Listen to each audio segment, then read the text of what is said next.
Kiki, pelaku pencurian sepeda motor di kawasan Sukabangun 2, Kecamatan Sukarami, Palembang, nyaris dihukum warga. Aksinya gagal setelah dipergoki pemiliknya. Menurut korban, saat itu dirinya tengah mengambil wudhu. Ia terkejut ketika melihat sepeda motornya sudah didorong keluar halaman oleh dua pelaku. Teriakan korban pun mengundang perhatian warga sekitar. Warga beramai-ramai mengejar kedua pelaku yang berusaha melarikan diri. Karena panik, pelaku menjatuhkan sepeda motor dan kabur. Satu pelaku berhasil meloloskan diri, sementara Kiki ditangkap warga.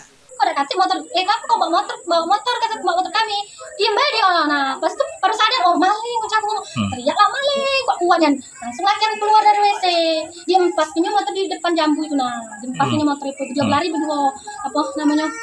Pada berlari itu laki aku, dah balik lagi. Dicekelnya yang baju merah tadi, yang ini bukan bu. Aku udah ingat yang baju abu. Ada dua yang baju abu. Aku megang motor. Iya, aku ingat baju abu kan. Nah, aku ingat yang baju abu yang ini. Dia pas sampai sini berlari lagi. Untuk menghindari hukuman massa, pelaku langsung dibawa ke Polsek Sukarami. Sementara satu pelaku lainnya masih dalam pengejaran polisi. Reski Oktora, Muklas Diferensial, Kompas TV, Palembang, Sumatera Selatan.